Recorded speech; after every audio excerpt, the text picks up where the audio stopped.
کچھ عورتیں ایسی ہیں جو تم پر حرام کی گئی ہیں ہمیشہ ہمیش کے لیے، ان سے کبھی نکاح نہیں ہو سکتا۔ ان کا بیان ہے، وہ کون سی عورتیں ہیں؟ اللہ تعالیٰ فرماتا ہے حرمت علیکم امہاتکم و بناتکم و اخواتکم و عماتکم و خالاتکم، یہاں تک تمہارے اوپر تمہاری مائیں حرام ہیں، ماں سے کبھی نکاح نہیں کر سکتا، اور تمہاری بہنیں تمہارے لیے حرام ہیں، مائیں حرام ہیں، بہنیں حرام ہیں، بیٹیاں تمہارے اوپر حرام ہیں، اپنی بیٹی سے کوئی نکاح نہیں کر سکتا۔ تمہاری پھوپھیاں اور تمہاری خالائیں، یہ وہ جو ابد الآباد ہمیشہ ہمیش کے لیے تم پر حرام ہیں، ان کو محرم عورتیں کہا جاتا ہے، ان سے پردہ بھی نہیں ہے، باپ کا اپنی بیٹی سے نہیں ہے، بیٹے کا اپنی ماں سے نہیں ہے، اسی طرح بہن کا بھائی سے نہیں ہے، یہ محرم عورتیں ہیں جن سے نکاح کبھی نہیں ہو سکتا۔ اس کے علاوہ کچھ اور بھی ہیں، یہ 5 تو میں نے بتایا، ماں، بیٹی، بہن، پھوپھی اور خالہ، یہ 5 ہوئی۔ اب آگے رب تعالیٰ فرماتا وَأَخَوَاتُكُم مِّنَ الرَّضَاعَةِ، یعنی دودھ شریک بہن ہے، یعنی تمہارے ماں کا دودھ کوئی اور لڑکی پی ہے تو وہ تمہاری رضائی بہن ہو گئی، یا تم نے کسی خاتون کا دودھ پیا تھا اپنی ماں کے علاوہ، اپنی ماں کے علاوہ کسی اور کا دودھ پیے تھے، تو اس عورت کی جو بیٹی ہوگی وہ تمہاری رضائی بہن ہوگی، اس سے کبھی نکاح نہیں ہو سکتا۔ یہ رضائی بہن، دودھ شریک بہن اس کو کہا جاتا ہے۔ پھر 7ویں نمبر پر وَأُمَّهَاتُ نِسَائِكُمْ، اور تمہاری بیویوں کی مائیں، یعنی ساس سے کبھی نکاح نہیں ہو سکتا، حتیٰ کہ اگر تمہاری بیوی کو تم نے طلاق دے دیا ختم ہو گئی، یا پھر انتقال بھی ہو گیا بیوی کا، تب بھی اس بیوی کی ماں سے کبھی نکاح تمہارا جائز نہیں ہے، وہ ماں کے درجے میں ہو گئی، کیونکہ ماں اور بیٹی کو نکاح میں جمع کرنا جائز نہیں ہے۔ وَرَبَائِبُكُمُ اللَّاتِي فِي حُجُورِكُم مِّن نِّسَائِكُمُ اللَّاتِي دَخَلْتُم بِهِنَّ، یا پھر وہ لڑکی جو تمہاری خود کی تو نہیں ہے لیکن تمہاری بیوی کی لڑکی ہے، یعنی کسی اور شوہر سے ہوئی ہوگی، اس لڑکی کے ساتھ نکاح بھی تمہارا کبھی جائز نہیں ہوگا۔ اور پھر آگے 2 بہنوں کا ایک نکاح میں جمع کرنا، یہ بھی سخت حرام ہے، یعنی ایک عورت سے نکاح کیا تھا اور اسی عورت کی بہن سے دوبارہ ایک ہی نکاح میں شریک کر لیا، زندگی دونوں بہنوں کے ساتھ گزار رہا ہے، تو وہ سخت گناہ کبیرہ میں مبتلا ہے، حرام ہے، زنا ہے، نکاح ہوگا ہی نہیں، نکاح نہیں ہوگا۔ دوسری بہن کے ساتھ جو اس نے نکاح کیا وہ نکاح منعقد ہی نہیں ہوا، اس نے اس کے ساتھ زنا کیا۔ تو یہ عورتیں ذہن میں رہیں۔ بعض لوگ پھر ہم سے یہ بھی سوال کرتے ہیں، چاچا کی بیٹی سے، ماموں کی بیٹی سے، پھوپھی کی بیٹی سے نکاح جائز ہے یا نہیں؟ تو ہندوؤں کے ہاں کچھ چیزیں اس طرح کی مانی جاتی ہیں کہ ان کے ہاں چاچا کی بیٹی سے نکاح نہیں ہوتا، لیکن اسلام میں ایسا نہیں ہے۔ صرف تمہاری سگی بہن سے نکاح جائز نہیں، باقی جو تمہارے کزنس ہیں، یعنی چاچا کی بیٹی، پھوپھی کی بیٹی، ماموں کی بیٹی، خالہ کی بیٹی، ان سب سے نکاح جائز ہے، ان سب سے نکاح جائز ہے۔ بسا اوقات ایسا بھی ہوتا ہے، میں آپ کو بتاؤں، مثال کے طور پر تمہارے ماموں کی نواسی ہے، آپ کے ماموں کی نواسی ہے، یعنی آپ کے ماموں کی بیٹی، ویسے دیکھا جائے تو رشتے میں تمہاری کیا لگتی ہے؟ وہ بھانجی، رشتے میں تمہاری بھانجی لگتی ہے۔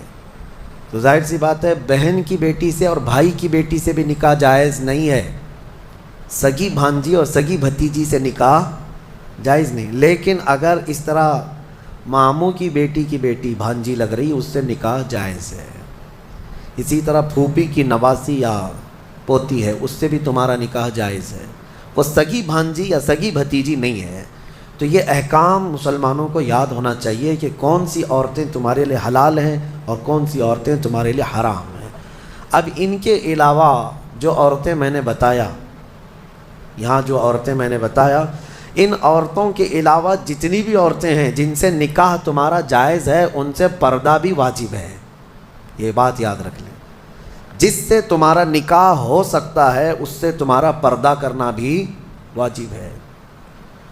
یہ ہمیشہ ذہن میں رہے، محرم عورتوں سے صرف پردہ نہیں ہے، باقی غیر محرم جتنی بھی عورتیں ہیں، تمہاری چچا کی بیٹیاں، تمہاری پھوپھی کی بیٹیاں، تمہارے ماموں اور خالہ کی بیٹیاں، جن سے تمہارا نکاح جائز ہے، ان سے پردہ بھی ضروری ہے، پردہ ضروری ہے۔ اور اسی میں شریعت کی پکڑ بھی ہے، اللہ تبارک و تعالیٰ کی بارگاہ میں اس کی پکڑ ہے۔ اب آگے آئیں، اللہ تبارک و تعالیٰ نے گھریلو احکام کے متعلق فرمایا الرجال قوامون علی النساء، مردوں کو ہم نے عورتوں پر حاکم بنایا ہے۔ حاکم کا مطلب یہ نہیں ہے کہ بیلچا لے کر کے اس کو ہانکتا رہے، یا پھر حاکم کا مطلب یہ بھی نہیں ہے کہ رسی اور ڈنڈا لے کر کے اس کے پیچھے پڑا رہے۔ حاکم کا مطلب یہ ہے کہ مرد کو معاش کی تمام ذمہ داریاں دی گئی ہیں، گھر چلانا، گھر کا خرچہ لانا یہ مرد کی ذمہ داری ہے، اور گھر گرہستی جو اندر کے معاملات سنبھالنا یہ عورت کے کام ہے۔ اگرچہ آج زمانے میں بدل گیا، کچھ مرد گھر میں بیٹھے ہیں اور عورتیں کام پہ ہیں، انہوں نے فطرت قانون کا بدل لیا ہے۔ اب یہاں پر کچھ لوگ یہ سوال بھی کرتے ہیں کیا عورت کا کمانے کے لیے نکلنا جائز ہے یا نہیں ہے؟ اس سلسلے میں آپ کو بتا دوں، عورت اگر شریعت کی پابندیاں کرتی ہے اور حدود شرع میں رہ کر کے کوئی جاب اس کو لگتی ہے یا کوئی کام کرتی ہے تو بالکل اس کے لیے جائز ہے، کوئی حرج نہیں۔ عورت کا کمانا اسلام میں کہیں پر بھی یہ نہیں کہا گیا کہ ناجائز ہے، جائز ہے، لیکن اس کے شریعت کے جو تقاضے ہیں اگر وہ پورا کر سکتی ہے تو دونوں کو ساتھ میں لے کر کے چلنا چاہے تو چل سکتی ہے۔ لیکن اللہ نے جو قرآن میں فرمایا مردوں کو عورتوں پر حاکم بنایا گیا، مردوں کو عورتوں پر حاکم بنایا گیا، اور اسی سے آپ کو یہ سمجھ میں آ جانا چاہیے کہ آپ کے لیے نان و نفقہ لانا، گھر بنانا، گھر کے اخراجات لانا یہ مردوں پر ہے۔ کچھ بیچارے بھیکاری لوگ ہیں جو عورتوں کے اوپر اس قدر ظالم بن کر کے بیٹھے ہوتے ہیں کہ وہ سارا خرچہ سسرال سے ہی چاہتے ہیں کہ عورت کا جو مائکہ ہے یا اس کا مرد کا جو سسرال ہے وہیں سے وہ سب کچھ لانا چاہتے ہیں۔ اور ہمارے ہاں شادیوں میں بھی یہی رواج بہت زیادہ ہے، بہت سارے لوگ شادی اس لیے بھی کرتے ہیں کہ بہت زیادہ جہیز لائے گی عورت، بائک لائے گی، کار لائے گی، اسی لالچ میں شادی کرتے ہیں۔ میرے عزیزوں، مرد اللہ نے تمہیں بنایا ہے، تم اپنے ہاتھوں سے کماؤ اور عورت کو کھلاؤ، ایک صدقے کا ثواب ہے۔ اور نہیں کر سکتے تو جہیز کیوں مانگتے ہو؟ مسجد کے باہر کٹوری لے کے بیٹھ جاؤ، روز آنے جانے والے کچھ نہ کچھ ڈالیں گے، وہ اور زیادہ بن جائے گا۔ بات سیدھی سی ہے، کچھ لوگ آفیشیل طریقے سے مانگتے ہیں اور کچھ لوگ اندر میز کے اندر سے مانگتے ہیں، دونوں مانگنے والے ایک ہی ہیں، بھکاری ہیں۔ مردوں کو اللہ تبارک و تعالیٰ نے اس کا حکم نہیں فرمایا۔ عرب میں جا کر کے دیکھیں، شادی کرنے کے لیے جب ہم وہاں یہ کہتے ہیں کہ ہندوستان میں عورت جہیز لاتی ہے، عورت کا باپ کپڑے بھی دیتا ہے، پیسہ بھی دیتا ہے، تو وہ اچھل جاتے ہیں، کیا ایسا بھی ہوتا ہے؟ ہم کو لے چلو، ہمیں وہاں سے شادی کروا دو۔ اس کی وجہ یہ ہے کہ عرب میں آج بھی مہر بہت اونچا ہوتا ہے، صرف سعودی کا مہر 50,000 ریال عام عورتیں مانگتی ہیں، عام عورتیں 50,000 ریال کی بات کر رہا ہوں، تقریباً 11-12 لاکھ روپے ہو جاتے ہیں۔ تو نارمل مہر جو ہے یہ رکھا جاتا ہے۔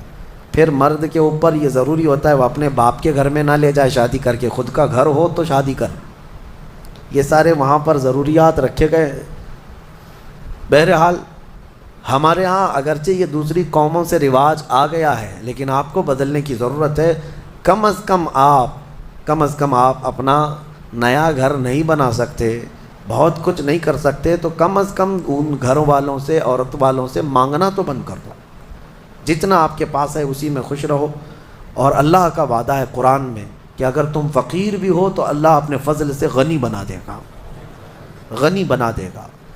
اب ایک اور آیت اس میں آئی ہے، اللہ تعالیٰ فرماتا ہے جب شوہر اور بیوی کے درمیان اختلاف ہو جائے، جھگڑے زیادہ ہو جائیں، تو اللہ نے فرمایا ادھر سے ایک آدمی ادھر سے ایک آدمی آئے، فَبَعَثُوا حَكَمًا مِّنْ أَهْلِهِ وَحَكَمًا مِّنْ أَهْلِهَا إِنْ يُرِيدَا إِصْلَاحًا، اگر وہ لوگ اصلاح چاہتے ہیں تو دونوں کی طرف سے ایک ایک آئے اور بیٹھے۔ اللہ فرماتا یوفق اللہ بینہما، اللہ ان دونوں کے درمیان پھر سے اتفاق پیدا فرمائے گا۔ اصلاح کی نیت ہونی چاہیے، لیکن مشورہ میرا یہ ہے کہ دونوں طرف کی ساسوں کو نہ لایا جائے۔ ہاں، نہ لڑکی کی اماں کو لایا جائے نہ لڑکی کی اماں کو لایا جائے، فیصلے بگڑ جاتے ہیں، کیونکہ برسوں سے ہم نے بھی دیکھا ہے بہت سارے گھروں کو توڑنے میں ان لوگوں کا ہاتھ رہتا ہے۔ ہونا تو یہ چاہیے کہ ماں اپنی بیٹی کو ہمت دے کہ ساری مصیبتیں آتی رہتی ہیں، تکالیف آتی رہتی ہیں، تم آگے بڑھو، نہیں بلکہ وہاں تو وہ اڑنگا ڈال کر کھڑی رہتی ہیں، کیسے تو برداشت کرتی ہے، چھوڑ کر کے آ جا، کب تک پالے گی۔ قرآن کا حکم یہ ہے کہ دونوں کی طرف سے ایک ایک ذمہ دار جائیں، اگر اصلاح کی نیت ہے تو اللہ دونوں کے درمیان اتفاق پیدا فرمائے۔